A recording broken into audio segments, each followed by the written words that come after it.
I hope so, because if not, maybe you should shut your computer off right now. Welcome, everybody, to Inside the Rut MX podcast. My name is Kenny Watson, and I am your host. Before we get started, I just want to say thank you to everyone that made this possible. Team Elite, general contracting, residential or commercial construction, and all of your landscaping needs. They've got it covered. Team Elite has over 30 years of combined experience to get your project done right. Visit EliteTeamOffices.com for more details and tell them Inside the Rut sent you. They will exceed your expectations.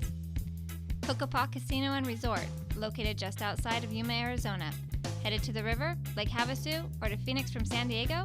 Well, it's on your way. Make a pit stop. Headed to Glamis? Make a short detour. Stay and play. For more information, visit their website, cocopahresort.com. That's COCOPAH resort.com. Ron's In Your Ear Audio, located in Havasu City, Arizona, taking care of all of your audio and electronic installation. They do gel coats, alarm installations, and shrink wraps. They also take care of any fiberglass needs. If you're in the area, stop in and see their showroom.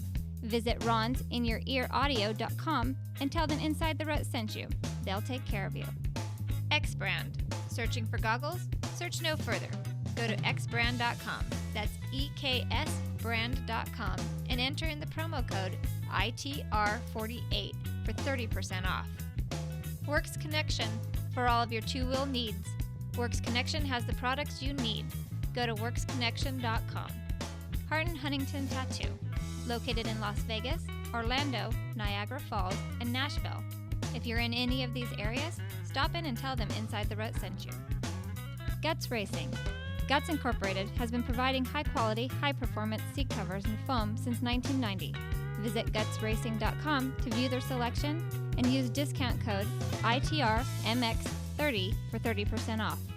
For direct links to our sponsors' websites, visit our website, ITRMX.com. Here we are, second episode of Inside the Rut. Guest today, you're never going to believe who knocked on the door. Two old buddies of mine, Jeff Emig and Factory Phil Lawrence. What's going on, fellas? That's Emig, not Emig. Okay, Emig. Sorry, Jeff. Emig. What's up, boys? Stoked to be here. It's your second show, and I'm in already. I thought I would be a last call, last Jeffrey. He started with McGrath, Carmichael, and Skip Norfolk. I didn't get through the whole episode yet, so I'm waiting to listen in. Well, and then you got Factory and myself, just like that. There's reasoning behind this. You got to pace yourself, dude. No. Yeah. Like I told those two guys, we're going to come out with the best guys of my era and my friends and the best co-host. Dude, it's still your era. You're still killing it. Yeah, that's true. Hey, but check this out.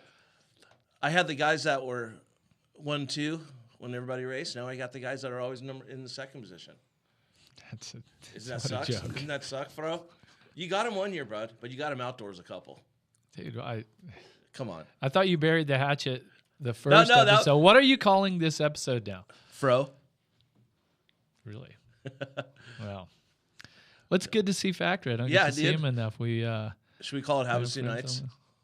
You can call it whatever you want. It's not my show. All right. So, anyways, once we got out of that, Fro's a little heated at me right now. I could tell he's taking his headphones off. He's good. Door. He can control it. So, anyways, boys, just wanted to catch up and see what you guys are up to lately. Factory, what have you been doing, dude? How's life? How's life after the whole moto world? Man, life is real good. Good, buddy. Family is great.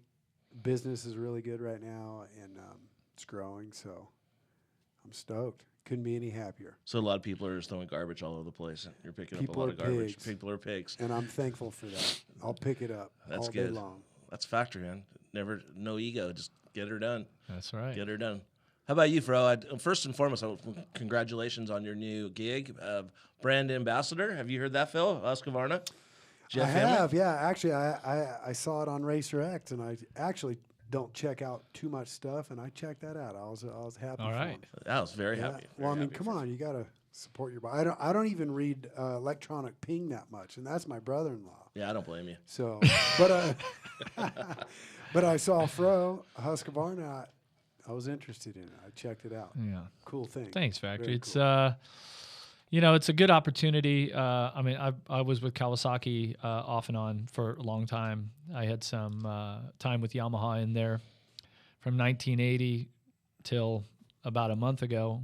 I had only ridden Yamahas and Kawasaki's. Think about that. So both companies were great. It was time to turn the page, start a new chapter. And this opportunity with Husqvarna came about, and I'm really stoked. I mean, I love the brand image. I love what they're about. Pretty aggressive brand. They make a full line of two-stroke machines, which I've been talking about a lot because I'm really looking forward to riding a 125 again sometime. Right now, the only bike that I have at the moment is the TC 250, so the two-cycle. So I've been riding a two-stroke again, and it just seems to be really popular with everyone, and having a lot of fun riding it. So that's all good. And then, of course, this newly formed organization called the United States Motorcycle Coaching Alliance, which you're going to hear a lot more about in the future, which is, to me, was a real kicker to expand my legacy within motorcycling and motocross, is this opportunity with the Coaching Alliance. So to provide leadership, be the voice of that, and help structure it and get it off the ground, and make sure that this thing thrives and becomes a major influencing force in motorcycling. Right on. Is a lot of that about at all different levels, rider safety? Yeah, there's a lot. I mean, the nonprofit organization was formed by Husqvarna, but it's going to take on a life of its own. It'll have support by every manufacturer in the industry. There's a lot of business to be done before all of the structures put in place and everything starts happening. So it's really in its infancy. There's some talking points I know about. I'm not really sure, right now how much I need to be spreading what the actual Coaching Alliance will be doing. But I do think that, for me, it was a major influencer in why I went to Husqvarna. And it's a great opportunity for me to use my experience and, like I said, to continue with my legacy within motorcycling. Yeah, I always thought, that was one of the things. Like, so many people motocross and supercross racing or riding in general isn't like any other sport. No. Because you just can't go down to your local Chevy dealer and buy a NASCAR and go race. I mean, you could go build like a late model and do something like that. But what I'm trying to get at is, there's really no direction when you buy a dirt bike, and there's some great organizations out there, and there's some great coaches like our good friend Buddy Antonez, right? Totally. I'm just using Buddy as an example. I mean, I could name off 20 of them, but so how do we create a structure to where that if you're a new motorcyclist or you watch Monster Energy Supercross and you're like, hey, I want to get my kids into that, it looks fun. You see KTM juniors, right? Or you're on the fringe, you've got a bike, but you're not really excelled, is where do you go for this coaching and guidance to help you progress through the industry? Because the better that you are, the more that you're going to do, that you'll do it. So you'll stay involved or you will, become involved. And so, without getting into a lot of details, that's kind of the purpose of it. Not kind of the purpose, but that is the purpose of it, is to keep people growing with their motorcycling, and because that's what creates customers. Yeah, that's going to fit in perfect with one of my segments later on today. I'm going to do with my neighbor. He's an amateur, up and coming kid. Oh, so this show's gonna be completely different than the last one. Yeah, if that fits into the structure. No, this is gonna fit in. This is what I'm saying. He's an amateur. He's 14 years old. He'll be 15 in September. And his dream is to be a supercross and motocross racer. He's had trainers on and off, and he just his family doesn't know if he's going to get over that hump or he's just going to stay at that plateau. And he can't find a riding coach to be not honest, but to be straight up and say, hey, this is, he doesn't have what it takes. So he's sending his kid off to Matt Walker's facility in Georgia, and he's going to go there for a month and say, if Matt says if it works, he'll stay. If it's not, he's going to go. But just saying that, this could be like something like this. Well, if he would have been brought up from day one through this facility, it can start through his coaching ranks. That's what I'm trying to get at. So I have a there's question. Yep. So with this organization, everybody's going to be, there's so many trainers out there that say, hey, I rode a motorcycle, I did pretty good, I'm going to be a trainer.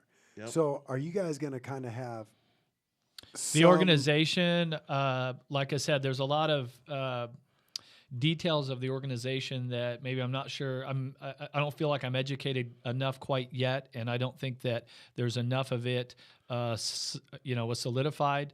But I think what you're getting at is, could this trainer become certified? Would they be under your organization? Things like that, the organization. They need some kind of like certification to come train there. Yeah, I mean, whatever, to professionalize the coaching network for on-road, off-road motorcycles, ATVs. That's basically, I think, what all the way across this the map needs to be done, because we all know that there's a lot of great organizations.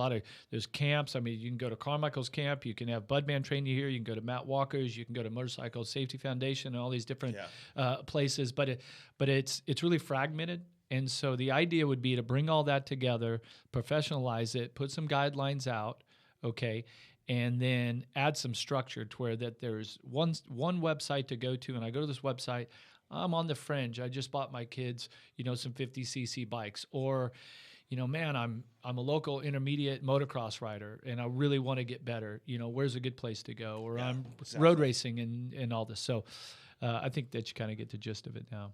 Yeah, that's what I was trying to get at. Like you were just saying, my son's an intermediate. I don't know. That's exactly where they're at, and it's not the first time this has happened. I'm sure we've all seen it with some kind of people. It's like where that's why I have this segment, Up and Comers. It's like, when do these parents stop? Just dumping, literally hundreds of thousands of dollars. Yep. And, there's nothing. I mean, we all race motorcycles and rode motorcycles. You guys at a super high level, me at a fun level, because it was the passion for the dirt bike and love riding. So there's, like I told Greg, my neighbor, I said, just because he's not racing and he's not going to be a supercross star doesn't mean you can't go race Paris on the weekends. Doesn't mean you can't go camping with your family, because that's what dirt bike and motorcycle riding is all about. Yep. There's more people that go ride dirt bikes for fun than there is that race them. Yep. So I think that's very important that you get that across, bro. And I think that's really super cool on Husqvarna, man. That's awesome that they're doing that. I mean, they're very progressive leadership there, and like I said, that was one of the things that really drew me to the brand. So that's the Husqvarna deal in a nutshell. Right on. So factory, what you been riding dirt bikes at all, or riding your mountain bike? What have you been doing?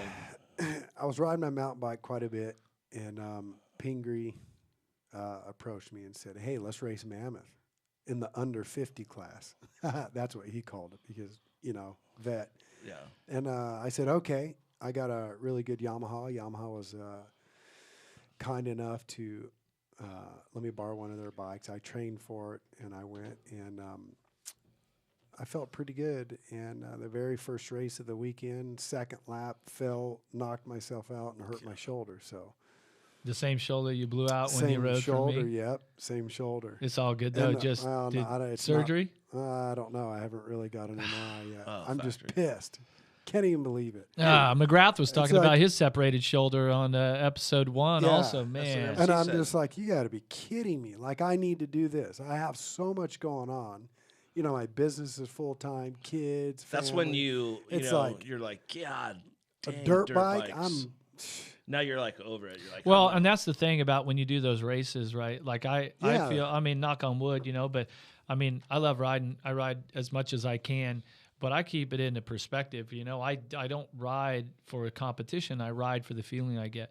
But once you get into a racing situation, like last year when we did the Legends race at Ironman, or 13 and 14 when I was going to race Loretta's, dude, I was motoing.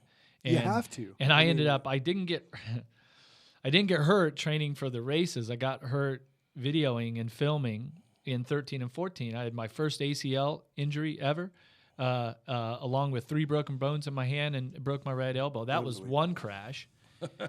We were out doing a shift video shoot out in Ocotillo, and I was on my way. We were done shooting. I was riding back to my van, and I crashed and did those 3 injuries. Then the next year, I broke my collarbone. So, motocross and supercross is inherently dangerous, but that's also why people choose to do this sport.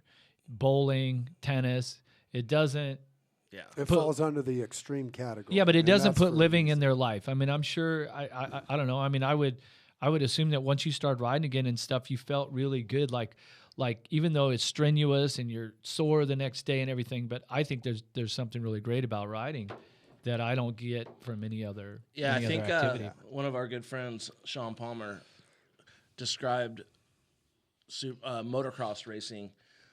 He called it the most extreme sport in the world because how do he put it? He put it, the risk for reward is so much higher than any sport. He's like, golf, they make so much money. He goes, why don't they make it interesting? Why don't you put a shotgun to the guy's knees, and if he misses the putt, you get your knees blown off. No, that only in Palms. That would be extreme. Yeah, That would be. People like, would tune in. Oh, he you know, Like, he lips it out. Oh, there goes the the knee. Oh, But it's pretty funny that we can laugh about it like that. But if you really think about it, the risk for reward for dirt bike racing is crazy. It's crazy. but it is. I mean, but you got to keep it into perspective when you ride. Competition, gets in. The competition of it is when your instincts take over and you don't line up on the gate to not win, right? So you want to do your best and all that. But I personally think that Supercross, motocross is why it has so much respect from action sports athletes and motorsports athletes is because I feel like it straddles the fence between both sports, right? So you have a machine with technology and performance and all that, as opposed to just a skateboard or a bicycle or something like that, and that has a big effect on it. But then you also have, like with action sports, there's no roll cage, right? There's freedom of expression in your apparel and your helmet paint jobs and your style and your technique, things like that, how you can express your talent and technique. So I feel like it kind of marries the two together where, and I don't want to discredit Formula One or NASCAR or anything, but if you put a camera on the drivers and you watch what they do, it's like when you drive at Daytona, the least movement that you have in the car, the better, right? Yeah, true. It's like, if so it's not, in that respect, it's not interesting. But if you watch Ken Roczen the first 2 laps of second moto last week at Millville, the Lucas Oil Pro Motocross, you're like, that was a bad dude. Like, that was 2 of the best opening laps I've ever seen a rider have in my life. And he looked amazing doing it. And so all of us, we noticed those things, right? And you're like, that's pretty cool. So, and that's something that in Formula One or NASCAR or whatever, it's not part of the sport.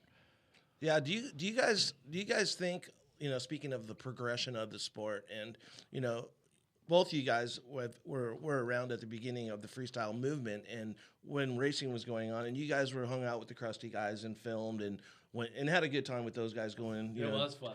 Going out and doing the thing it was. But what do you guys think about the progression of what those freestyle guys are doing now? Like, can you say it's like, okay, I know that it's riding a motorcycle, but it's like they're gymnasts now, and it's like it's so gnarly. Like, they're making special, like, for them to do the front flip, they have like that pop up where the ramp makes them do a front flip. I mean, that's gnarly. But, I mean, there has to be a line drawn, I think. I think it's kind of lame that they need a ramp with a pop-up because I've hit some kickers, some lips on a couple of motocross tracks. Front flip? Yeah. No, I'm joking. Yeah, but I don't know. I'm kind of on the fence with all that. I respect what the hell out. It's their sport. It's not our sport. We're not the ones doing it. Yeah. I mean, I think it's absolutely crazy. But to them, it all makes sense. I think they're And so talented. You have to be talented, and you have to know. You have to know where you're at. Gymnasts are talented, right? Yeah. I mean, you have to be. So, or else everybody, you get a group of people, and the ones that want it the most, the ones that put in the most effort, the ones that are the most talented, they're going to rise to the top. So, a million people want to do freestyle. Yeah. And there's only a couple winners. Yeah. Actually, one winner. Yeah, and right? it's crazy that you say that when freestyle started, it was because they wanted their own thing. They wanted to express their own self. They wanted to do this, and they wanted to be able to go party and wake up and go do tricks. Yeah, but I think Fro did that in motocross. He didn't need to freestyle. I didn't need to do any tricks. No, he just needed to I've win seen you races. do some great tricks and still win. But what I'm trying to get at is these guys, it's not about being a party machine anymore. No. Even the freestyle guys are freaking working and training because they have to be limber. They have to be able to. Well, yeah. You ever see like on like Madison's Instagram and those guys are like full on. I mean, I don't see any videos or anything of Bilko training, but I know that he's active. I don't know, Bilko. Do you train at all? Does he do anything? I don't know if he's one of those workaholics, but he's not the guy winning either. He's he's a guy I respect that's riding Bilko. He's riding Nitro freestyle. Circus and all that. Yeah. He's riding. That's another thing. You're riding. It's a completely different segment of the sport. When I did some of the interviews for the FMX movie, we really talked about. I mean, that movie was about sort of the split between when dirt bike riders, that were racers, Deegan and Pastrana, and Pastrana was much later, but when that sort of change was happening, and why. From my opinion, why the guys that were headed more towards the freestyle, they literally were like had their fingers up, their middle fingers up at everybody that was racing. And I look back on it now, like I thought it was kind of lame at the time. Like, man, we've been cool with all these guys, and now all of a sudden, like, fuck you racers, Yeah. And you're like, well, hold on a second. I used to like we'd go judge the contest and stuff for them to bring some credibility to the contest. Kind of like skaters and rollerbladers. But then now I understand why I'm saying they as a group, they really had to just kind of like make a clean break and start their own thing. And then all of a sudden, you had guys that, were endorsing brands that 10 years before that they wouldn't endorse the brand, but now all the money's there. Yeah. And things like that were happening. And then it's kind of like, oh, okay, well, but now it's its own segment of it's its motorcycling own brand, and pretty dirt much. bike. Yeah. And it's, you ask and people, it's there's no doubt that people can go to a freestyle show, or they've seen the competitions and the various network competitions that they've had, that people have probably been exposed to dirt bikes and motorcycling for the first time through that. Yeah. And then became. Yeah. How many people have you ever met when you said, yeah, I work in this business, and they go, oh, like Travis Pastrana? Yeah. It's like, Can you do a flip? Hey, why don't you talk into your microphone? This is your show. Do we have to tape? Let's tape it to his face. This is what it was like at the other show, the first episode, and we were talking, and then he was coming back like this. Listen, dude, you're my guest. Shut the fuck up. Like that? Well, hey, you guys, we're gonna mix it up a little bit. I got a special guest that we're gonna give a call to. I think someone we'll get him on the horn here, and maybe we could bring it up a little bit and talk before he calls. But we're gonna give T-Bag a call. How about that, Timmy T-Bag? You talked to Tim lately, or? I have not since he left the race team at JGR. Really? Okay. So hey, Phil. Yes. So do you have any more plans of getting back on the dirt bike? Do you miss not being in the motorcycle industry? Do you ever, like, he was one of the guys that pretty much did a clean break. When he was done, he was done. Yeah, I got my fill of it. It's I went down a road that probably wasn't the cleanest, so for me to break from it, I needed to do it. So no, I don't miss it at all. I miss some of my friends, like Fro. It's like good to see him. I haven't seen him for a while, and he's still. Every time I drive, every now and then I'm heading out to one of the tracks there. I go past his house, I'll call, and then he's like, "Oh, he's always too busy." Oh, yeah, always too busy. Dude, hey, if you come up to Riverside, I probably would have the same comment. So yeah, it's funny. Life gets in the way of that hanging out with your buddies. The other day I was driving and I got off of the what is it, the 210 over there on the other side by the 10 and by Ritchie Canyon, and I went into that AM/PM there, and I was just had a moment of clarity thinking about back in the day, all Rick's house. And Ritchie Canyon used to be. I mean, we had a lot of fun. Everybody would come up, but everybody was in Ritchie Canyon because it was that was the spot. Probably, right? I mean, in my lifetime, I think probably the single best place to ride a dirt bike. It was all fresh stuff too. Yeah, it was so. Yeah. I mean, those no namers and everybody got it going on now, but back in the days, we just did just fine. I mean, Phil would come up with Dean, everybody, truckload of bikes and gasoline, and I mean, we'd have 25 people going out to ride. We're all on 125s and stuff. I mean, that was that was some of the best times ever. Is that how? Did you bring Dino into this industry? Was he like Kyle Lewis? He brought him in on a Honda Cub scooter, wasn't it? So tell the scooter story. Yeah, I went to Beaumont High School, and I just turned pro, and I was in high school, and he was in auto shop, just a kid in auto shop, and I didn't have any money. I was broke as a joke, and he had some cash. I said, "Hey, dude, you want to go to lunch?" So I'll drive. So I just became friends with him like that, and then I told him I rode dirt bikes. And what level were you at then? And he just started hanging out, and he started working on bikes. I think Joel and Jeremy Albrecht. He started working for them for a while, and was probably his mom bought him a scooter. Oh, it was his scooter. I thought that was his scooter. He bought it, and when we ghost rode it off the top of the hill. He was so sad. Oh, there was the steepest hill at Albrecht's dad's house. The driveway? The driveway, like where the driveway went down to the right, and but you could go straight off it. Yeah. Oh yeah, I think they took Dean Gibson's scooter and rode it off and just tacoed. Was he Debbie? He was bummed. I shouldn't have did that. It's probably the most expensive item that he owned at the time. It was for sure.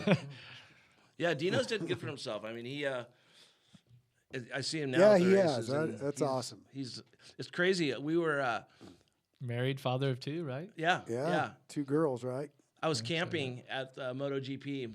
Kyle Bentley and myself and one of my buddies. We were just in a trailer, and we were camping for the motocross race, and dude camping next to us comes out and didn't know who we were, and he just started talking, and he's like, Dean Gibson? And I'm like, yeah, I know Dean Gibson. Yeah, he's kinda. like, the best mechanic out there, dude. That guy's the raddest. Did he? I'm like, yeah. So he worked on your bikes. Who else when he was an actual rider mechanic? He worked for Button too, right?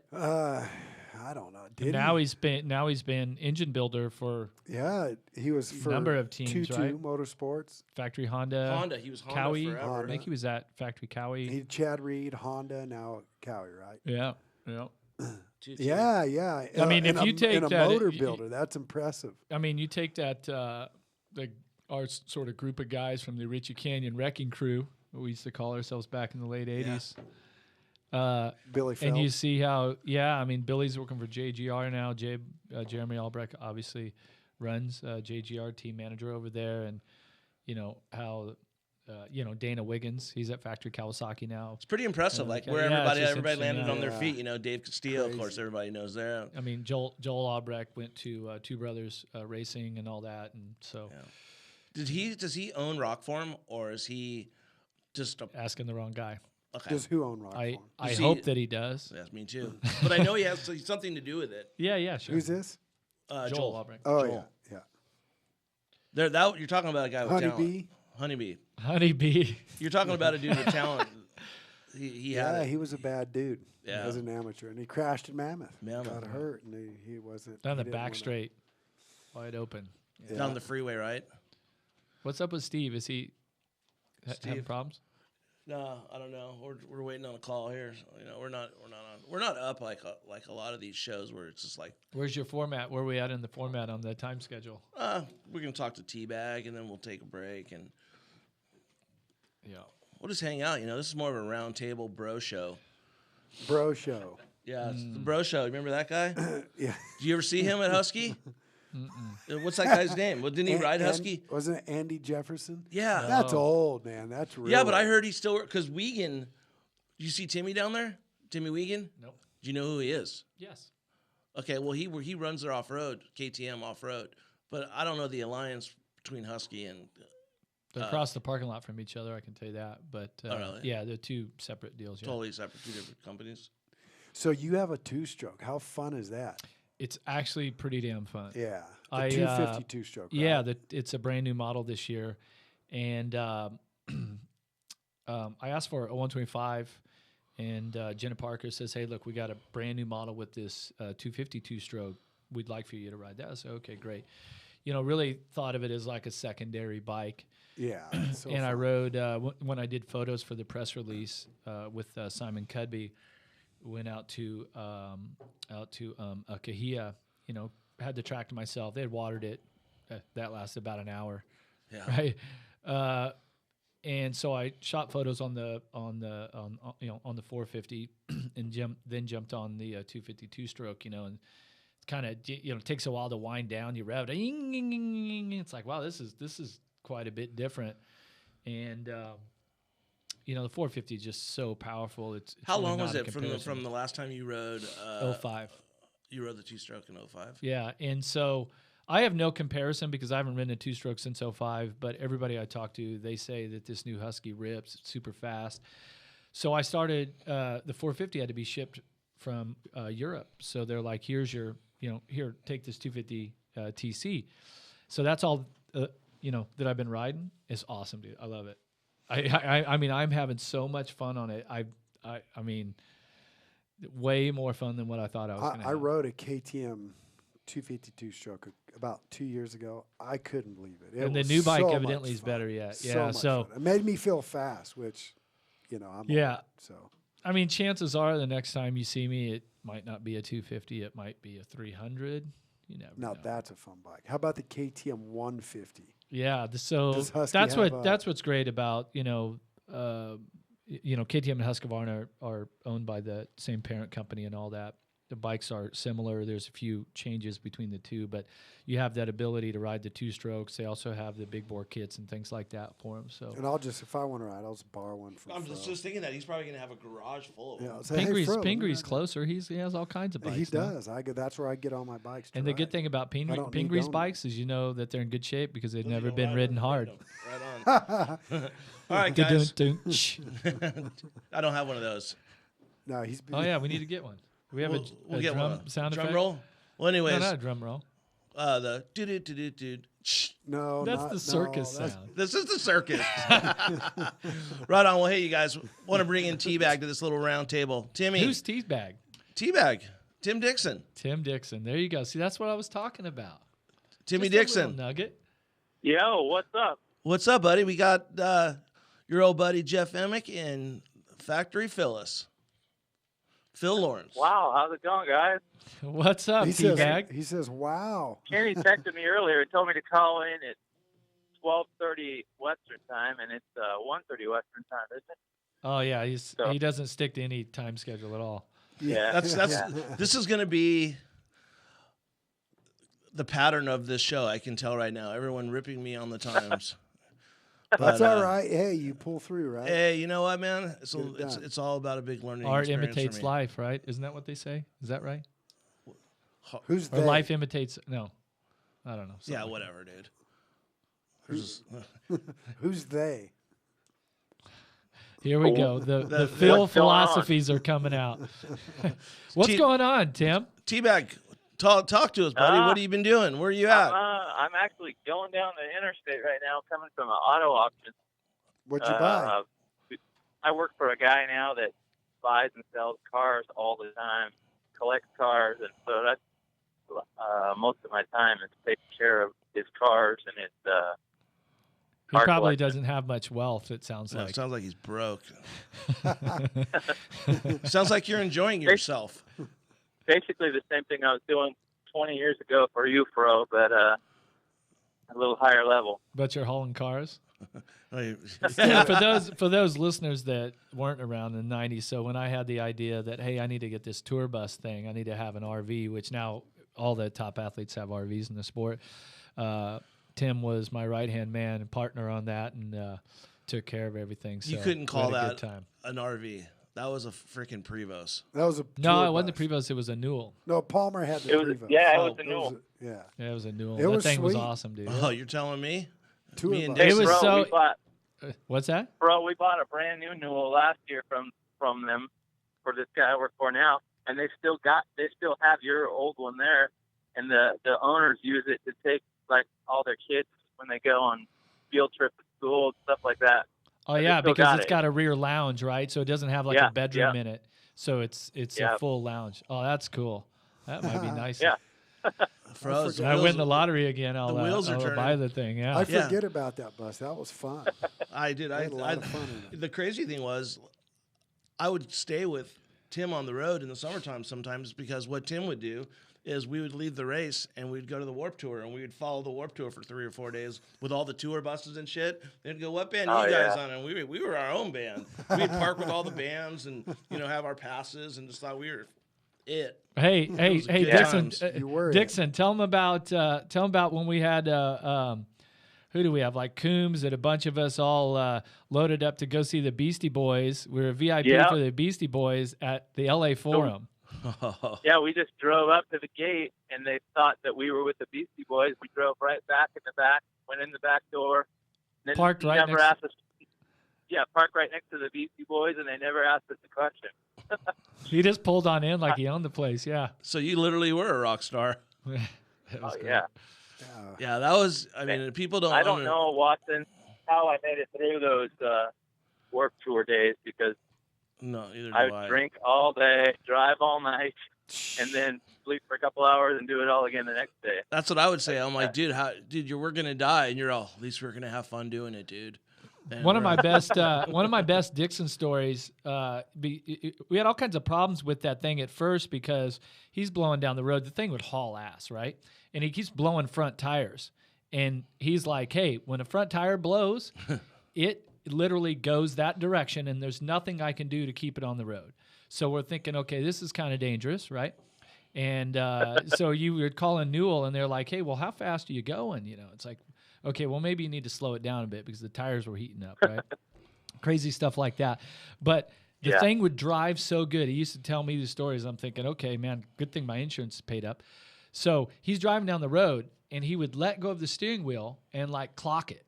If he didn't touch the steering wheel at all, does he have time to get up and go to the refrigerator and grab a Diet Coke and come back? I never did it, though. I thought of it, but I never did it. I bet you did. Think about it. You go back to your trip on the way, like. Dude, only Tim. I mean, dude, it was. I remember one story I can remember. We were in Cleveland, and there was a day off, and everybody from the Warped Tour wanted to go to this strip club. And me and T-Bag. One day. Yep, this one time. And we went, and of course, everybody from the Warped Tour, their buses were back at the Warped Tour, and they took cabs and all that. But Tim's like, "I'm going to get so hammered, we're going to sleep in the parking lot." So we go there. Fro's like, I never knew about it. Oh, yeah, I wondered why. So remember, Tim, we woke up the next morning, and it was like Baghdad. There was just freaking garbage everywhere, and we were just in this huge empty parking lot with nothing around. We're like, what the fuck? Wasn't Grice with us too? John Grice was. Grice was. Yeah, Grice. Grice was great, man. He's the one that gave us probably paid half the budget with the Arnett budget, or with the Arnett. That's what everyone thought it was, the Arnett bus, because we'd go to Warped Tour and everyone would go, "Hey, you got any shades?" Because what was the Arnett guy before Grice? They used to go to the Warped Tour all the time, and they had the Arnett. Big B and those guys or whatever. No, Snips. Yeah. What's his name? Mike Parsons. Mike Parsons. Yeah. So we would show up, and they're like, I'm like, "Why does everyone keep asking for glasses?" And I'm like, Tim's like, "Duh, stay on the side of the bus." I'm like, whatever. So at Pittsburgh, we parked right next to the pit, like 20 feet from the stage. Remember that? Yeah. That was when McCluggage was with us. Yeah, McCluggage was there. But do you remember when Glass showed up in the limousine with his surf detergent posters? Oh, yeah. His surf detergent posters, and this was probably 97. And he probably was in like limousine.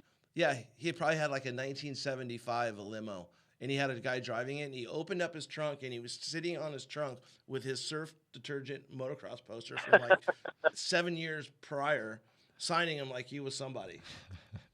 Just wow. Hey, Fro. Yeah. Remember when we went to Boardstock?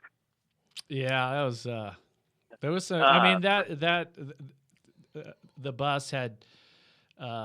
So many great stories, so many memories in that. I mean, it functioned at the races. But certainly these things that we're talking about now with board stock and all that was some crazy stuff that went down on the way up for sure. Isn't it crazy? Like you look back at all these stories and it's like, it seems like a whole different life ago for me. It was. I mean, that's the stuff you're supposed to do when you're young, and then you get older and you get wiser and things change and all that. We all have kids, we all have families, all that. But, one thing that Tim and I think we were really progressive back in the days is we had the idea for hospitality, and that's where we were going with it. I mean, if you remember, we used to cater like pickup sticks and stuff at the events. Yeah, that's true. And so I wanted to take it. We were going to take it upon ourselves to create our own hospitality, which, is what all of the top teams do now. I remember you used to tell me that. You used to say, hey, you ever been to a Formula One race or a MotoGP?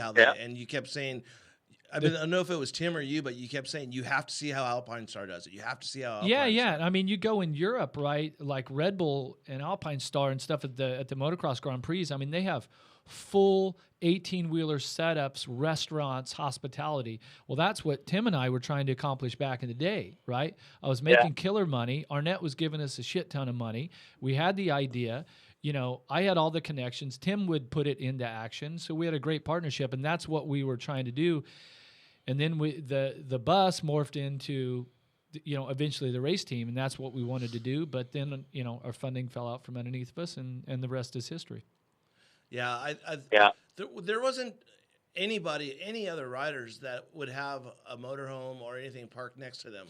No, it functioned. Certainly we were doing it our way, but now you see like all of the athletes have, an RV. I mean, it's necessary at that top level.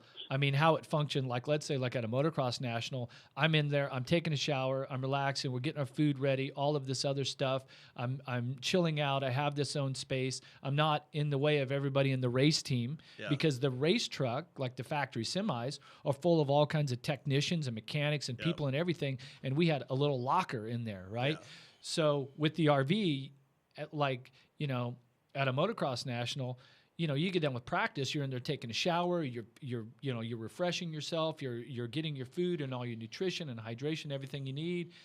And now that's what you see all of the top riders have it. We just did it our own way. I mean, and everyone has to realize this was in the day when it wasn't a one-day event. Yeah, it was a couple-day event, right? I mean, factory, we were practice. Well, I mean, we'd race Sunday, but sometimes we'd have Friday afternoon practice, and then we'd have Saturday off because we'd go play golf Saturday morning. I'd go ride Saturday morning, and then we'd play golf. So it was like remember when we used to play basketball and wear ourselves out. Yeah. So cool. The RV, the bus, that thing had its function, and even though it I'm sure the gas bills were on my card. You guys had some great stories out of it too. I mean, it was awesome. I mean, hey, Tim, you want to tell the story about the diesel fuel or no? That's your story. So Kenny was actually there. I think Kenny was there. We were on the way to Washougal, and remember no, he wasn't. I think he was behind me or ahead of. But yeah, filling up the bus with diesel to Washougal right before I entered into Washington, I think. And the pump, it was a high-speed pump for trucks, popped out of the tank, started spraying all over the place. So I ran over there to grab it, slipped and fell, and it just doused me in diesel fuel. Hey, he's so I just soaked took off in diesel all my fuel. clothes, everything, and just left it there.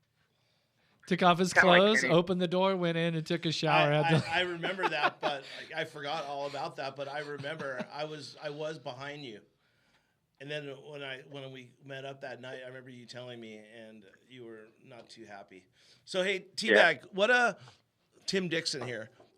So people don't know, Tim, you worked for JGR from the beginning of their whole moto thing and what they got going on, and you know that program from the inside and out. And what's your thought? Like, what's your thought on the sport? And from an outside team, like a team like JGR, with people think endless money and famous coaches as the owner, and what is your thought on that whole direction of racing? Do you think it's going to be do you think the direction of racing is going to go towards that, where the OEMs are going to back out and hand it over to teams like, RCH and, JGR and, call it Moto Concepts and stuff like that? Or do you think the OEMs are just going to stick with what they got? I thought when I came here that's the way it was going to go, but I just think it's the riders still have it in their heads that they have to be on a factory team, and without one of the elite riders, you're not going to win. I mean, JGR's tried it when Stewart was on the team. He won a few races, but it's still all about the riders. You can have the best bike, but if you don't have the best riders, then you're not going to win. And until the riders get it through their heads that JGR can be competitive with everyone else, or RCH, which you guys are doing right now, then I don't think it's ever going to change. So it's not like that in the difference in NASCAR per se and motocross. NASCAR, the best car, the drivers are all pretty equal, and the best car wins. So in motocross, you can have the best bike ever, but if you don't have one of those, 3 or 4 guys, you're not going to win. Yeah, and the thing too, you might win here or there, but I don't think you're going to win consistently. The thing that you can count on when it comes to the Supercross teams is that Yamaha tried going the route of giving all of the support. They've brought it back in house again now with Chad Reed last year, Webb and Reed for next year. Is that you can pretty much count on that they're going to be there. They won't have a sponsor drop out and have to shut their doors like we did with Strategic 3, right? Yeah. So they're going to have budget every year. So I think that's why the riders tend to go there. Those are the teams that have the 40-year history of winning championships. So that's why you want to go there. That's why I think it's really important for RCH that Ken does win this title this summer, right? Because then if he had gone to RCH and not been successful, then the next guys are going to be like, well, maybe I don't want to take a chance on that. And you guys, everyone at RCH has kept building the team and gaining credibility as it goes on. But what happens if 5 years down the road, Ricky and Kerry and everybody like, hey, we're over this. We're going to go on and do something else. The team goes away. Jobs go away. It happened with the teams that Larry Brooks has been involved with. It happened with Chad Reed's team. It happened with our team, unfortunately. Yeah. But with Yamaha, Kawasaki, Honda, Suzuki, Husqvarna, KTM, it ain't going to happen. They're always going to have a team. Always. That's a good point. And that's a real good point. Yeah, that's good. So, T-Bag, do you see yourself coming back to racing anytime soon, or are you happy with what you're doing? I actually really miss the racing. This guy I work for races 3 times a year in the road courses in the Xfinity Series in NASCAR. But the problem is they're all in August. So next month is going to be really hectic for us. But the rest of the time, I miss the racing. I don't like sitting at a desk and doing a bunch of paperwork. I'd rather be working on something or out at the track. Dude, there ain't nobody out there that can roll up the sleeves and get stuff done. Like Dickson. No, 100%. There's the projects that we had with my tour bus and then eventually morphing it into the race team at the end of 99. None of that would have been possible without Tim doing his part, right? And that's what was so great about our partnership there for a couple of years, is that we really, we were able to accent each other, yin and yang type of thing. And so we even had Phil on board there when I got hurt. Hey, wasn't he riding for your team? Yeah. When I got hurt and was going to miss Supercross in 2000. Yeah, he pretty much screwed us. You let him out of your contract with Triple X, Phil, that is, to come ride for our team. Wow, look at this little reunion we have. Talking about burying the hatchet. This is like episode 2. Burying the hatchet 2.0. A lot of people don't know too, though. Wasn't Tim your mechanic when you won the U.S. Open? Tim was my mechanic. Yep. So That's right. Tim was your right-hand man. That's right. And he gave me $10,000. I did? Yeah. Atta boy. Yeah, attaboy. yeah, that was one of the best memories that I have in motocross. As it turns out, it'd be my last win, and basically the end of my career was right around the corner, unknowingly with the injuries. But what we did, Tim was living at the house during that time. I was going down a bad road. We were doing a lot of things. I that wasn't summer. leading you there. I was trying to steer you up. He was. We were, just He involved stares at in a me lot when of he stuff says off I the was track. going down the bad road. What I was What? going to say, you would concur. Was I not going down a bad road? I don't know about your road. You talk about your road. I'll talk about my road. It just so happens that it was just ironic. Your road was right at next to my road. It was a 2-lane highway. Yeah. So we're both bumper to bumper in the fast lane. But Tim was the one going, "Hey man, kind of need.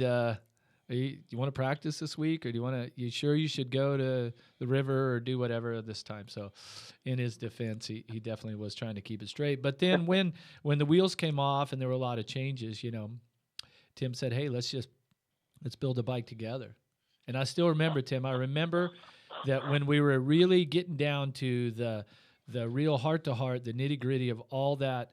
Like around that time that we went to France for that World Championship race, that Tim was like, "You're telling me that you want to be Supercross champion again, and I'm telling you, unless you're the fastest guy through the whoop section, you will never be Supercross champion. So you make up your mind." Because Phil will attest, I hated whoop sections. I didn't even want to practice them. I just go around them at the Cowie track. Tim's like, "You can't do that anymore," and it was like this attitude adjustment, like, this is what you're saying. Here's what you're going to have to do. And so together, along with Tony Strangio, we got it together for about 4 months. Yeah. It was, and we went to France, and didn't you?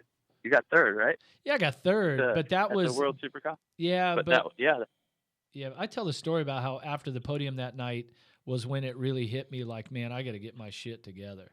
Like, what am I doing with life? And then right after that, we came home and got everything together, put the team together and the sponsors and the bike, and we won the U.S. Open a couple weeks later. And not the biggest race in the world, but for us, it meant the world to us because it was a really good memory. Was that the last race they had there too at the U.S. Open at the MGM? No, they had not some at all. afterwards. That was the second year. Oh, okay. Yeah, okay. yeah. Did you win any money, Tim? Did you bet your guy to win it? No, yeah, and then the money from him. But I actually did really good the first 3 years. I picked Huffman, and I picked Fro. Then the next year, I put big money, and Ferry was leading going into the last day. And I didn't even go into the race. I sat at the tables and drinking and gambling the whole time. And I saw Ferry going in. I said, "You better fucking win because I got a lot of money riding on you." And then he didn't. I think he crashed, and I lost. Oh, is that when he slid under the bleachers? I think so. He probably had a mechanical. Yeah. No, that would have been later, I think. But yeah, so we had the end of '99. There was a really fun time. Dickson was a big part of that, so it was good stuff. Yeah, it was awesome. I remember when we went down to sign the papers. I called my girlfriend at the time, who's now my wife. I said, "I can't believe it. Bro just made me a millionaire," because we had this huge $1 million deal, and he gave me half of it. And I'm like, "I can't believe he did that." His manager was telling him, "You don't need to do that. You don't need to do that. These guys are, me and Tony were just, basically part of it, but you don't need to give them the half." And Pro said, "No, I want to. If it wasn't for these guys, I wouldn't be here, with this big money deal." Of course, it all fell apart. Yeah, and, I mean, the .com, we were so close. We were so close to signing a new deal. Remember that, Dickson? You didn't go to the meeting in Chicago, but we had the U.S. Army. Oh, yeah, with Astafin. Hey, we were right down to it. The last meeting I left, this looks great. We'll catch up with you next week. Astafin's going, "Dude, they're in. Hey, check this out. I don't know what you guys' deals are now, but we had a 3-year deal with the U.S. Army on the table, $3 million a year in 2001. Wow. That's huge. Huge. That's humongous. We were full 18-wheeler for hospitality, and full 18-wheeler for racing, and we would have had enough money to buy any rider that we wanted. Yep. Think about that. That's how close we were.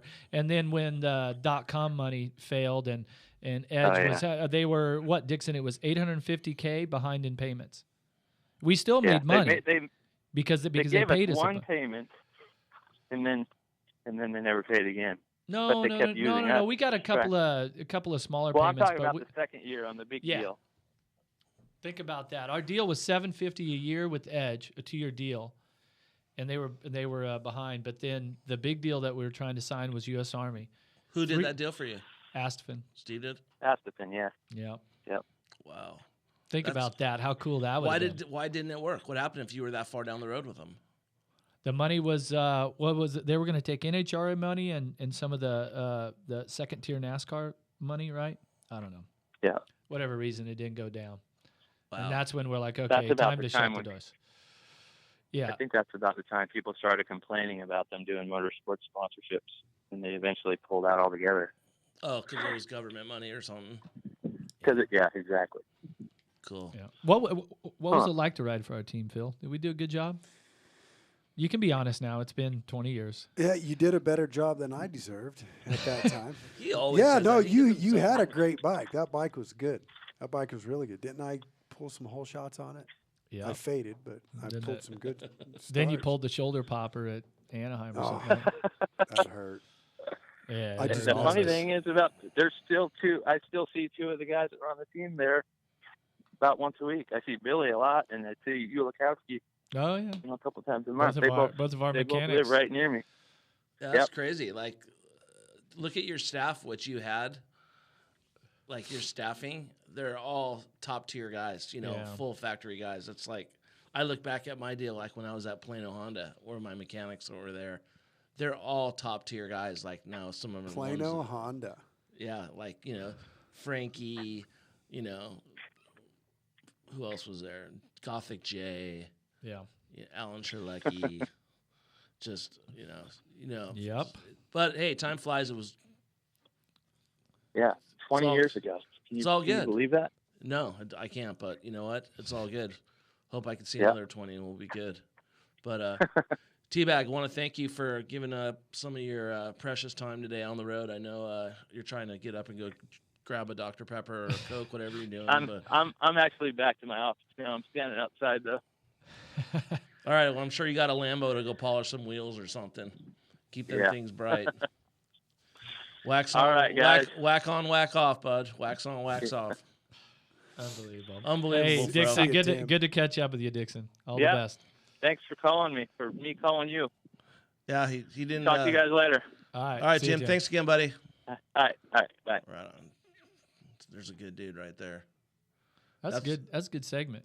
What you know? What Tim's like, just like you. I've met a lot of people in this industry, and he's one of those dudes that's like will be a lifelong friend. Dude that I don't maybe talk to him for a month or two, and then he'll call me. I'll just never forget when he went to that NASCAR deal, and he was driving for JGR, that Tony Logano guy, and I saw him on the podium with all those guys, and it gave me like butterflies just to see him out there. He was all in his like, woo! Tony Logano? Joey Logano. Oh, Joey. Okay. Did I say Tony? No, I didn't. Screw you, Fro. No, I didn't know if there was another team that he was working for. I didn't know if Joey had a brother. Tony Logano and Joey Logano. I'm asking questions. I'm the innocent one here.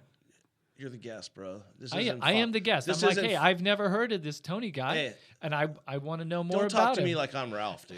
Let's get something straight. Don't talk to me like I'm Ralph. This isn't Fox Sports 1. This is Inside the Rut. This is Inside the Rut. Inside the Rut. This is when we go deep in the rut. Inside the rut, Inside Rut. No, the Inside Rut. What do you got? Any questions on there? You got no, something dude. I that think you want to pick the brain? No, I think we're done. We got factory right here. I think we're done with you. Okay. I think we're done with you. I think you got one more minute. I think you got something more important to do, like make another call and go be a host on another show. So where you going now? What are you gonna do? I got to do his real 60 job. show. Whoa. No, I can't. Whoa. Sorry. Edit. The beep we'll get that. show. No. Fro also does a show with Steve Mathis called, what is it, Moto 60? Moto 60 show where they talk about the upcoming race for the weekend. Over on Pulp MX. Check it out. It's a good show. Yeah. Talk about last week, what's coming up. Yes. Talk a little racing, get some callers in there. So. Yeah. You were with Pulp MX for a while. Yeah. Until I moved here. Yeah. And, I was kind of there from the beginning, and he does a really good job there. I heard Steve has a restraining order. That's why you had to leave Nevada. No. I'm not supposed to mention that? I wouldn't. That's the legalities. The lawyers said with that. I wouldn't doubt. That's what if Steve said that. I wouldn't doubt that. No, for radio. I just made that up. So if there is something, I don't know. Okay, Fro. Stirring the pot. I love it. But all right, guys. Bury the hatchet 2.0. Dude, this guy, man. Good times. Hey, I'm stoked for you. Got the new project here with Inside the Rut. I hope everybody's listening. I am a podcast enthusiast because of your show. Really? I don't think it's Inside the Rut. I think it's the Inside Rut. Right? That's what? ITR. Inside the Rut.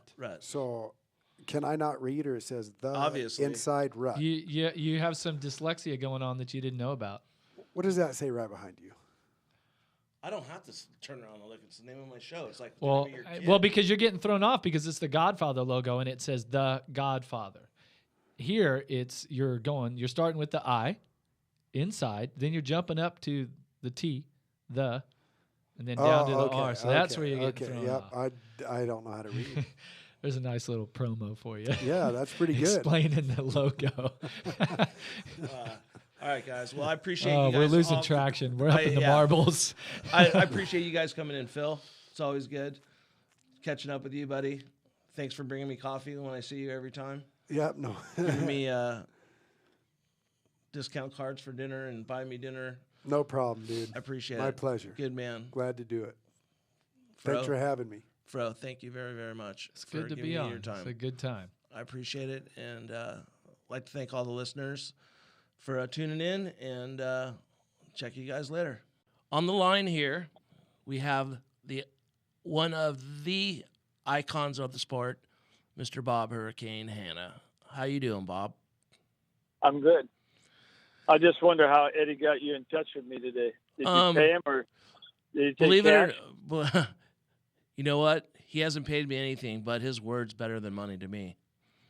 Eddie Cole is quite a stand-up guy, and I'm honored that I could call Eddie Cole a friend. I've known Eddie a long time, and he's helped me in a lot of different directions in business and life, and think I'm just blessed to have that guy around and talk to him, whatever, and just started doing this podcast, and I always thought that you're a very special person in this industry, and just thought we could call and talk for a little bit, and 5-10 minutes, and ask you a few questions, and that's it.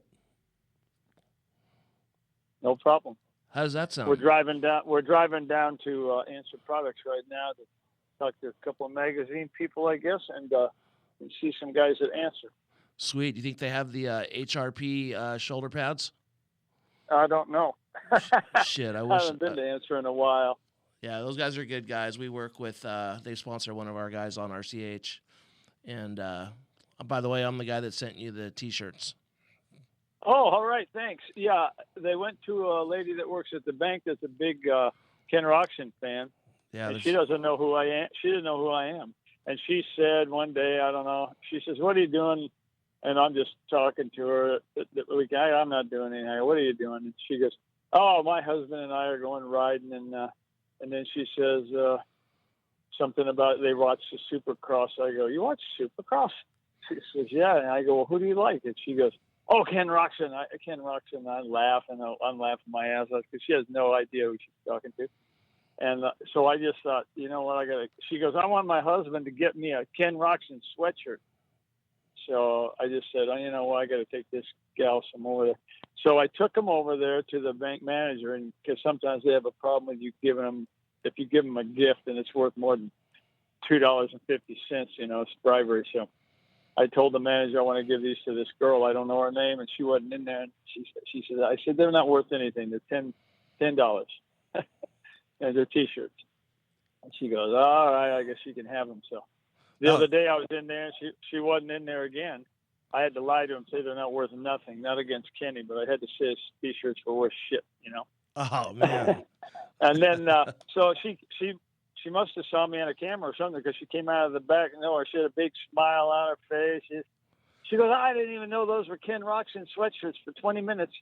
I just thought they were T-shirts of something you brought in, and then I saw it, and then she goes, I'm wearing one. I'm making a pillow out of the other one. Wow, so you're still making dreams come true for people, even though they don't even know who they're talking to. I like that. And then she hadn't a clue. Right on, Bob. Well, hey, I want to start out by asking you, what do you think the difference between the racing now and when you raced? Just the raw racing, like, I'm not talking about the camaraderie. I'm just talking, the bar-to-bar racing. Bar-to-bar racing, I don't know. I mean, it's evolved some, but I mean, the bikes are better, and the riders are always the same. I think riders have always been the same and always were the same. I don't really know that there's much difference. I don't think it's any. I don't think the guys are any nicer to themselves. We went through a period, where in the 90s, where they were in a love affair. All the motorcycle guys were in a love affair with each other. I felt anyway, and I didn't like the 90s at all. And I like it a lot better now. I don't think the riders ought to be friendly with the other competitors. I think it's racing. You don't need to be hugging each other in the pits. Yeah, it's funny. But I'm pretty good friends. I like the racing now, though. They really race, and they haul ass and they bang it up, and it's serious racing, and that's what I like. In the 90s was just a bad time. When I quit and had to work around that, I didn't appreciate it. Yeah, who's if I would have to guess, not knowing straight up, who your favorite rider or who you probably lean towards, is it Eli Tomac? Absolutely, yeah. That's a pretty good guess. Yeah, I like Webb and Jeremy because they're on both Martin brothers, yeah, because they're on Yamahas. I kind of like that, and I hear maybe one of them's leaving Yamaha. I don't know, but that's a shame if they do. But I like them because they're on the Yamahas, and I like those kids.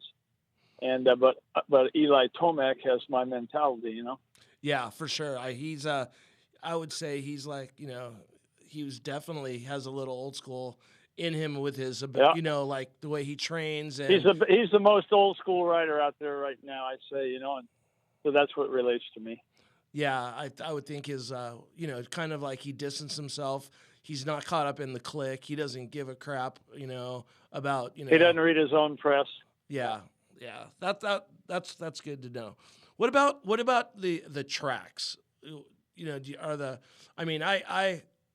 I remember watching you when I was a kid, and you're talking outdoors or Supercross? Outdoors. And just knowing, like, the Southern California races didn't have any road. The races that I went to, they were just hard packed blue groove with potholes. Yeah. And that's how I remember. They prepare them a lot better, don't they? Yeah. Seems like they're preparing them a lot better now. And it's crazy, back then I would think when the tracks were that rough, the machinery nowadays would probably, if they left them and they had the conditions they had back then, the bikes could probably handle it better than your guys' bikes did back in the day, I would assume. Yeah. Yeah, I'm sure these bikes are really good. They get better bikes, they make the jumps bigger and everything bigger, so all goes along with the bike. Whatever bike you're on, you go back to the 60s. You don't want anything too radical. Yeah. The guys that were before us in the 60s ride Beezers and AJSs and stuff like that. I don't think they like these modern day tracks. Hey Bob, what do you out of all the motorcycles that you raced and you rode, what was your favorite race bike you ever had? Well, obviously, when I first started Yamaha, that was all new to me. So that 125 we had, that water-cooled bike, was special. But that 83 Honda was really, really a hell of a bike. And, it's just, if you couldn't win on that, you needed to go home, And that's what I told Bailey and O'Mara. and Lachine and those guys. They said, if you can't win on these Hondas, you need to quit because these are great, fantastic, you know. So that was the They didn't know how good they had it. They didn't know how good they had it. You know, I said, oh, you guys got it good. These bikes, Roger DeCosta was behind that, all that mess. And when he's on a team, it doesn't get any better than that, you know? So was that the era of the full works bike back then, right? Was that 83? Oh yeah. So, Yeah. Those were $80,000 bikes. Yeah. So that was before the production rule came in what, 85? Is that correct? 86 production rule came in and kind of ruined everything for a while. Well, it did for Suzuki and the guys that just got lazy. You know, Honda worked around the rule and Yamaha would work around the rule. Yeah, Suzuki just said, "Oh, it's production rule here. Just ride this." You know, and it was junk. So when you went to Suzuki, did they hire you to try to build a better bike? They just hired me. Really, I wasn't even going to race. They just hired me to test. But I did do some racing, 10 events a year, and then some GPs and Supercross in Europe just to test the bikes. The GPs because we could test unlimited works bikes over there still, so we could test the bikes, you know. And so I ended up racing another, I don't know, four years, 10 or 12 races a year, just so I could actually test what I was, you know, practicing on. What? How? I'd test it in Japan, and then I'd bring it to the races. How old were you when you kind of said, you know what, I'm going to be a test rider. I don't want to race full time anymore, and why? 30 or 33. Did you retire because your body was beat up, or were you just? Oh yeah. You get too old and you're just junk. Do you have and you've done it. You've done it long enough too, and you're kind of dreading it, you know. How are you today? I know you're active. I've pretty much. You know, I'm pretty glad. We were laughing today. We just rode 50 on the bicycles today in the hills, and I had about 10 guys out, and one of the guys and I were laughing because I'll be 60 in 2 months, and he goes, and he'll be 59, and we were laughing and saying we're lucky to be able to do what we did today, you know, because as beat up as we are, it's good to be out on a bike, you know. Yeah, that's awesome, Bob. I got a pretty funny story for you. I was a mechanic back in the day. I've done a lot of different jobs in this industry, and in 1995, I worked with a rider named Brian Deegan, who we were a privateer, a bunch of privateers, and we were at Gainesville, and we were at the starting area, and I was standing there with his bike, and you were up by the doghouse looking at gates, and you started, my name's Kenny Watson, so my nickname is K-Dub too. So Wyndham didn't know Kevin at all and didn't know anything about him, and you were yelling K-Dub and like waving at him, and then my rider goes to me, "Dude, Hannah's calling you." I'm like, "Huh?" I go, "How does he know who I was?" And I'm like, "Fuck, I'm making it in this a bit. I'm making it. Like, dude, Bob Hannah knows who I am." And I'm like, "Cool." So he goes, "Go see what he wants." So I'm like, "All right, here, hold the bike." So I'm walking. I get about 10 feet from you, and Wyndham comes jogging by me, and I look at his back, and I look down on his butt patch, and it says K-Dub. So I played it off. I just kept walking by, and I walk back, and Deegan was just laughing his ass off because he knew it the whole time.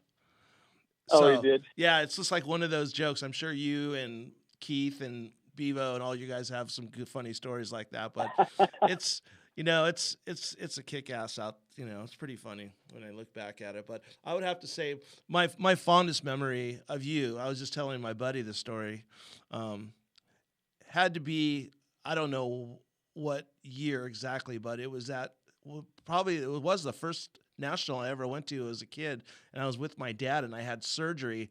I got hit in the face with a baseball, and I had to have nose surgery, and I had packing in my nose, and my dad pulled the packing out. My mom didn't want me to go, and it was a hot day, and my dad pulled the packing out of my nose, and we're standing at the race, and it was the race that you were flipping off Kent Houghton, and you guys were going at it. And I was Saddleback? Yeah, and I was standing in that little down that straightaway, and you come up the hill, that little double, and there was a left-hander, and you went down there. You guys collided, and you went down, and you took your goggles off, and the goggles were on the ground. And I look over at my dad, and the fence was just like a little chain fence with little wood sticks through it to hold it up. And I told my dad I was going to go grab the goggles, and he looked over at me, and my nose, those stitches busted out of my nose and would not stop bleeding. That's just the story I remember, and I was so bummed that I didn't get the goggles. And some older guy got them, and everyone's like, just give them to the kid. And the guy goes, fuck that, those were Bob Hanna's goggles. And I'm just like, oh man. But it's just another funny Bob Hanna story I have for my life. But yeah, so you know what, Bob? I'm not going to keep you long. I know Eddie said you guys are busy, and I know you don't do this too often. And just wanted to do a catch up and say thank you very much for taking time out of your day and just rap to me a little bit. No problem. Appreciate it. So tell Eddie Cole. Anytime. Thank you very, very much for being Eddie Cole, and we'll talk to you later. Okay, thanks. All right, Bob. See you, K-Dub. Yeah, there you go. Bye. See ya. Bye. Today, believe it or not, I have my neighbors. Greg, Scott. How you doing, Greg? Pretty good, Kenny. How you doing? Awesome. And his son, Jake. Hi, everybody. So what's going on here is Jake is 14 going on 15. They are racers. Jake is chasing the dream. Jake wants to be a professional motocross racer, and it's a perfect lead into our segment, what we always talk about, what's the right thing to do and the wrong thing. Jake has been racing locally here in Southern California for the last few years. Jake wants to reach that top pinnacle of racing, and he is fortunate enough to have his dad help him where he's getting ready to leave here in a couple weeks to go back to Florida to Matt Walker's training facility. So what I wanted to do was bring Greg and Jake on and, you know, let them tell their side of the story, why they're doing it, and let Jake know that, you know, it's a great opportunity, and, you know, see, you know, how long they're going to give it before the plug is pulled. And, you know, just to let a lot of other parents know that, you know what, no matter what, if your kid don't make it in racing, it's still your kid, and you guys can still go racing on the weekends, and you can still love your kid. Just because they don't make it doesn't make them a bad kid. So the floor is yours, Greg. Welcome to the show. So we started racing about 4 years ago. He came to me and said he wanted to ride motorcycles. We were playing baseball. I'm like, whatever you want to do, son, I don't care. We can do that. I promised him to take him out a couple times a weekend. Started doing that. Somebody handed us a race flyer at Elsinore one day. I'm like, hey, you want to try this? He's like, oh, no, I'm not ready for this. I said, how do you know? Never done it. Let's try it. He gets out there. He raced his first moto at Elsinore. He got the whole shot, led for 4 laps, crashed, kind of got hooked, and we've been in it ever since. We just did it. I trained him myself pretty much for the first year. Then he thought he knew more than Dad. And we started fighting, and I said, I'm done with this. We're here to have fun together, not fight. So I just hired a professional trainer and stepped back and let him do his thing. His dream, not mine. I didn't choose this for him. He chose it. If it's my choice, I tell him to get out today. I want to keep my kid healthy and safe. It's a dangerous sport. Only a handful of guys make it in the sport. He's just fortunate enough to have where I've succeeded in the last few years, have the money to do this for him. Because it's not for the cheap. It's not for the normal household to be able to afford this kind of sport. It's very expensive.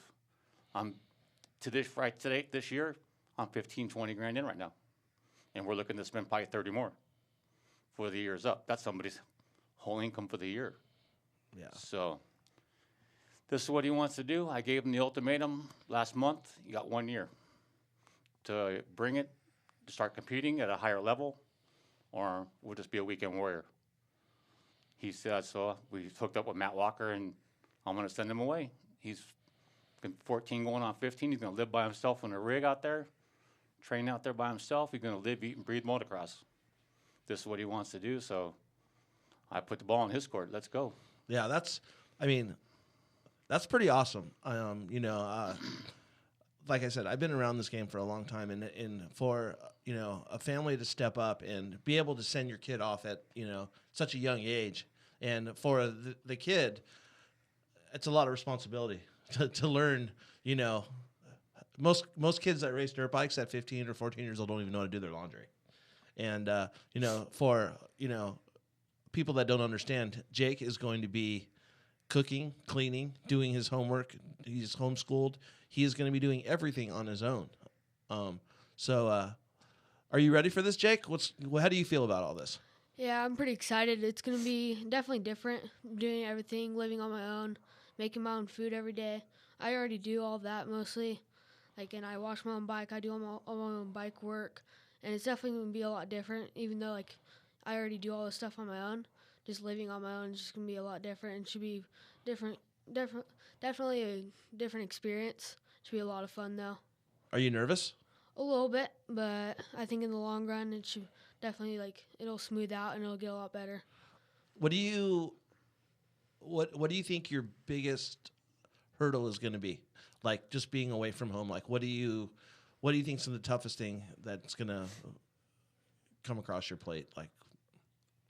Probably just I'm gonna obviously miss my family a lot, and that'll be pretty hard. But then other than that, it shouldn't be that big of a deal. But and then just getting all my schoolwork done and stuff. I'm just gonna have to make sure I actually stay on that really good and stuff. Yeah, well, I think that's you hit the nail on the head. I think the schoolwork's definitely important. Like your dad said, there's you got to be realistic. Everyone wants to think their kid's the next best thing, and I think of course everyone wants the best for their children, and I think that we're all pulling for you, put it that way, but there is a chance that it's not going to work, and so that's good that you understand that and that. So saying that, with this opportunity, what I would like to do for you guys is, maybe, for the next, after you're going to go down there for a month, right, and see how it works out. So if it does work out and you're staying down there, I would like to do a thing maybe once a month where we do a check-in with Jake Scott on our show, just to see, how's it going, how the training thing's going, just so we can get your name out there so the people that listen to our show will know who you are when it happens, when you turn pro, and they're going to go, man, do you remember when he started? And plus, this is going to teach you a responsibility of learning to build your fan base, to get sponsors and do that stuff. So I would like to do that from Inside the Rut to help you on the marketing side. And, it's crazy. We're neighbors, and, you're taking off. I've only lived here a few months, and we came pretty close. And, from me, I want to wish you the best of luck. If you guys need help, I'm here for you guys. But I just want to say, don't ever stop believing in yourself. Yeah, I really appreciate that. That'll be awesome. I think, in being able to have that opportunity to build my fan base and stuff, and being able to just grow all those fans, and all of a sudden as I progress and stuff, being able to do that, and then having everybody being able to see what I'm actually doing out there, it'll be pretty cool. Yeah, well, first things first, let's go. Let's get there and get settled in and give yourself that chance before. Don't shoot yourself in the foot before the gunfight even starts. So let's work hard. And last thing, is there any people that you'd like to give a shout out to your sponsors that helped you get to where you're at right now so far? Yeah, I'd like to thank all my sponsors Alias MX, MX Pro Parts, Arma Energy, X Brand, Mika Metals, just everybody that's behind me and stuff.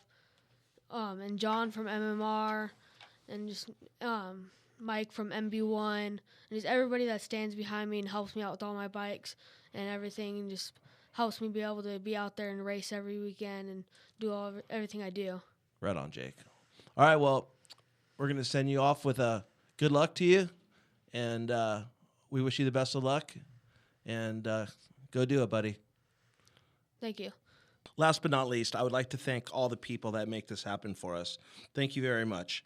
I would like to thank Team Elite, Coco Pa Casino and Resort, Ron's In Your Ear Audio, X Brand, Words Connection, Hart and Huntington Tattoo, Guts Racing, and last but not least, you, the people. Thank you very much for listening. Keep on keeping on. Talk to you soon.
I'm a bro.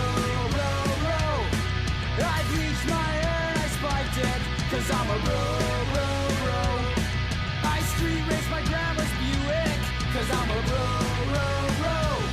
You know Sunday, that guy's a bro.